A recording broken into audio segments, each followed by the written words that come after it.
Welcome to I Love the Library. Well, it's Women's History Month in March, so I went to the shelves and grabbed some items to show you. This is The Story of Elizabeth Cady Stanton and Susan B. Anthony, Not for Ourselves Alone, by Ken Burns and Paul Barnes. And we all know Ken Burns does a really great job on documentaries. This one is Marmee and Louisa, The Untold Story of Louisa May Alcott and Her Mother, by Yves Laplante. And this is a new book, and you can tell by the tape on the spine. This one is Basketball Bells, How Two Teams and One Scrappy Player Put Women's Hoops on the Map, by Sue Macy. And this is in our children's department, and it's just a really cute book. This girl in the book, she grew up in New Mexico on a ranch, and she was a ranch hand right alongside of the guys. And her mother decided that she should go to Stanford University to become a lady. So she went to Stanford University, and it was about the time that basketball was available for the very first time for women. So she joined the basketball team at Stanford University. And you can see that she's in a fight here for the ball. And it's not a very ladylike behavior, so she was kind of laughing that maybe her mom would not approve. But it's a very cute book. This one is Half the Sky, Turning Oppression into Opportunity for Women Worldwide, by Nicholas D. Kristof and Cheryl Wudunn.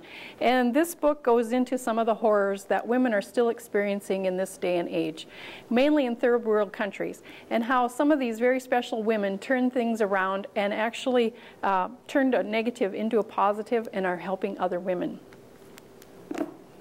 This one is A Woman in Charge, The Life of Hillary Rodham Clinton, by Carl Bernstein.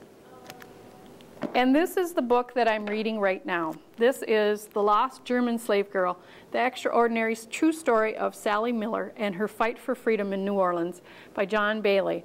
Very interesting book. A group of people in Germany, after 3 years of really terrible weather and not much to eat, they were pretty desperate.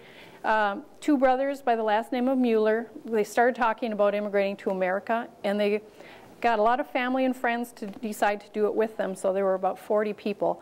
They made it to Amsterdam. They found a man to sell them tickets to America, and he conned them. He didn't actually own the ship. He sold them the tickets, took their money, and they ended up living on the streets of Amsterdam, and the government decided to pay their way to America. And so they finally ended up in America as indentured servants. And it so far doesn't tell me what happened to the father of the 3 kids. There were 2 girls and a boy, and his name was Daniel Mueller. I'm hoping to find out what happened to him. But 20 years later, his daughter somebody had said that she was, as a little kid, part African, and so she was enslaved for those 20 years. And somebody from the ship that they came over on recognized her, and got a bunch of witnesses to say that no, this girl was German, came from Germany.